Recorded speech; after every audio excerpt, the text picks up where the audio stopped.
Well, this area is looking a lot different. So, some of you may or may not remember, this area there was a building here that had collapsed that is now completely gone. But over here, there were a few trees, and one started leaning very, very heavily on this little structure, which used to be an outhouse. So, unfortunately, David and his crew had to kind of stop what they were doing to take care of the situation, because we obviously do not want to lose these two other structures, one being the chicken coop and then this little outhouse. So all this had to be removed. So the stumps are ground, everything's gone, and you can see there's actually a lot of debris in the ground. This is actually metal right here. I'm going to throw this in the dumpster. I don't want anyone to get caught on that. All right. So we'll get rid of that. So that's kind of what David was up against when he was cutting down these trees. And that's kind of an issue when you have these older properties, old farms. They kind of just threw stuff wherever they could. So you never know what you're going to find when you start digging up the ground. You can see here these old stones, which were probably part of, maybe this is a little outhouse's foundation or something at one time.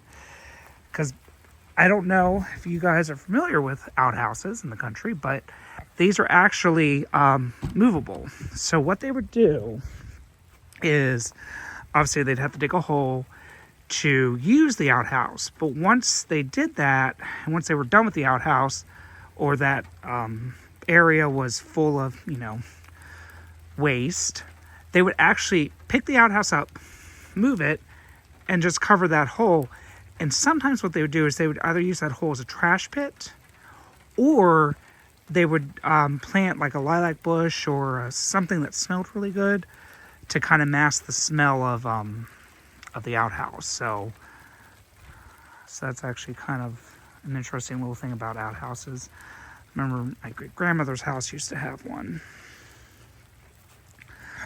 So let's see. And as you can see, the metal man has been here. He removed all the metal that was over here. So now we have kind of a clear path over here to kind of move out some of this stuff. That's an old wooden boat that's going to have to go. And this was saved from one of the buildings. This is actually a workbench, which I think David is going to use in his little workshop when he gets one here. So that's going to be going into the smokehouse. And let's see what's going on over here. Now, unfortunately, I came here around lunchtime today, so David and his crew are not actually here at the moment. So I'm all by myself just exploring. So this is the old stove that was found in the smokehouse. The metal man is going to come back for this. This is in very, very rough shape. But this is what they call a bonnet top stove, little cooker. So this is a warming box up here. And obviously this is the little oven.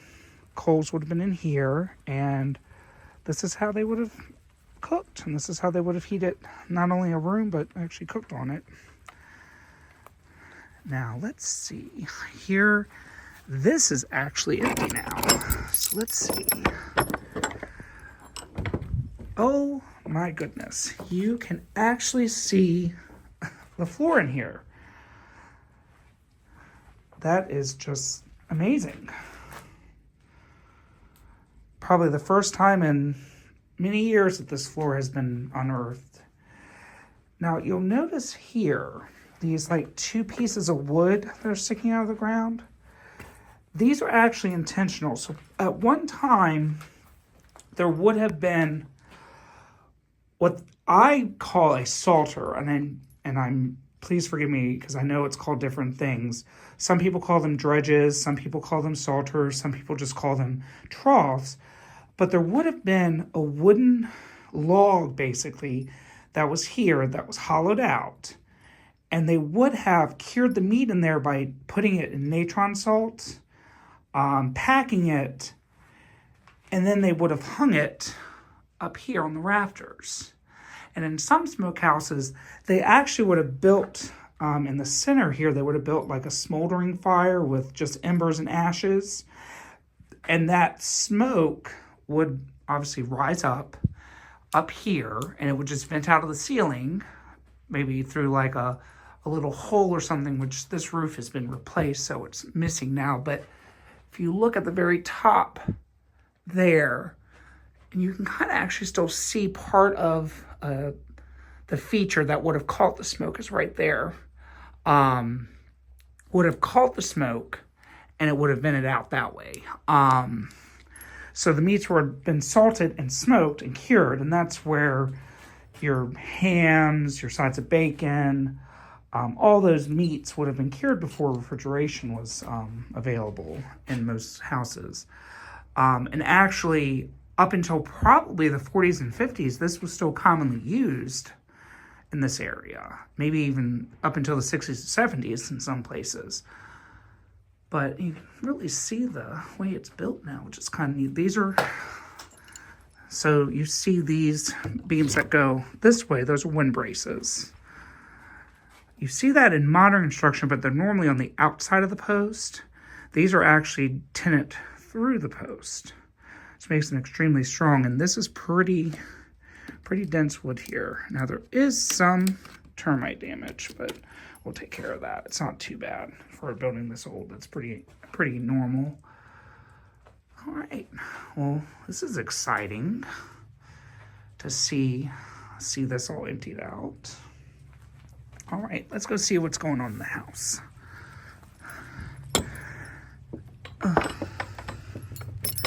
Now, I do know that I spoke with David the other day on the phone, and I can't get this to, there we go.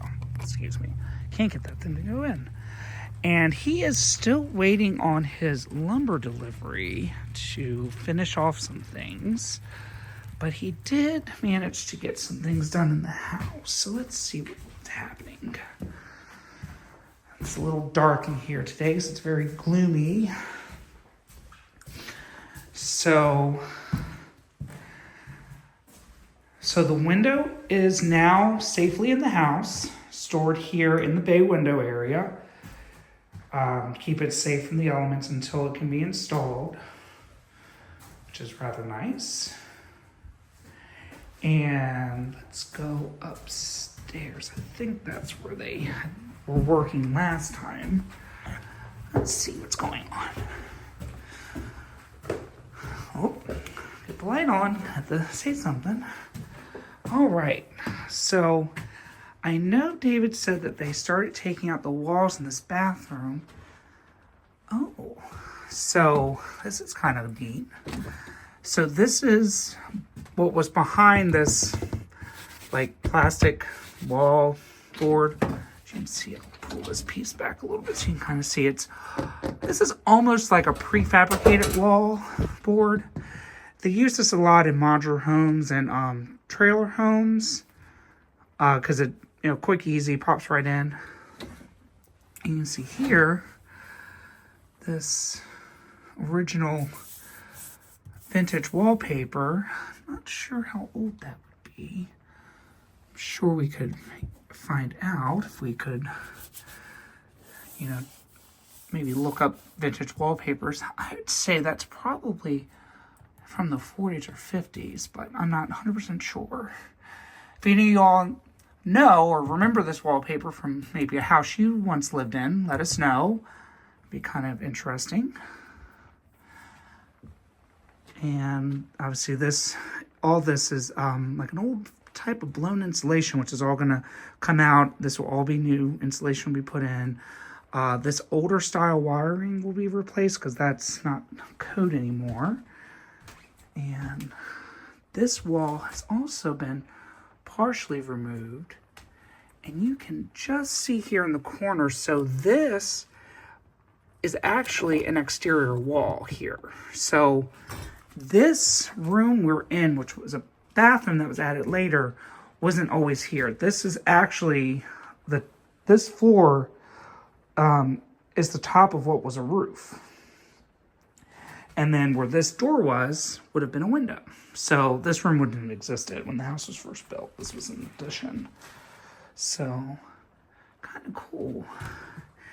And I see here what he's talking about. So he said they put this brown paper down to keep the dust from settling in all the little cracks in the floor, because soon, probably maybe next week or so, they're actually going to rip out the ceilings in the house. So he said they didn't want all the dust and those little particles getting in between the cracks, because it would just be impossible to get them out once they're in. You can see here where this kind of bare piece of the molding is. This is actually where those baseboard heaters were in the house. You can see here they cut a hole to run electricity to it, but that can be patched and painted. You'll never know that was even there. So now, let's see. Probably going to be the same in all these rooms, I would say. And there's another heater that was taken out and replaced, but this is painted, so the heater must have been added later. And then same thing here. You can see the heater was taken out there. There's one there. So all this has been removed, so that will all be abandoned and all that be redone. And then here, let's see. And yep, other baseboards were taken out there. You can see they have heat in here. This is a propane heater, which is typical on these job sites where they don't have any heat. Kind of keep it warm so it doesn't get too cold. And obviously all this plasterwork will be repaired at some point too. It's another baseboard. You can see that more of that blown insulation coming out right there. They capped off the wires so no one gets shocked. And let's see if anything happened. And this room is still waiting to be demoed. I know they're going to get rid of that piece because it's pretty damaged and not in really good shape. And this room is going to be completely redone at some point too. So everything is a little slowing down a little bit because of the weather and everything going on, but we're still making progress. Well, everybody, that's the update for this week. I don't know if I'm going to be able to do a video next week. I know I have a few things going on, and I'm not sure what David's got going on, but we'll see. We'll try to get you a video at least every week, if not every other week. And again, if you haven't done it yet, please go to Facebook, look up Gay Gardens. I'm not exactly sure the name of the video. We'll put it in the comments section or tag it in the video so you guys can find it. But it's really interesting. We're going to be sharing information we find out about the house, pictures, ideas. The guys are, busily finding things to go in this house when they do finally get to the point where they can start bringing something in, decorating. So they're, looking for unique items. Of course, I'll be here taking pictures and trying to give you kind of a more up-to-date thing with progress, because with these videos, you're seeing them sometimes 2 weeks behind where the house actually is. Because, that's just the wonderful world of video editing and all this time changes and all those other fun things that you have to deal with when you make videos. But yeah, if you haven't, please go to Facebook. Please join. It's a public group. Anybody can join. Tag your friends. Share it with your friends. It's wonderful. little thing to do when you have a little time to sit down in your busy day and take a look. All right, well, that's it for today. Hope you all enjoy the rest of your day, evening, whichever time you're watching this video and seeing my face. And I will see you in the next one, okay? Bye-bye for now.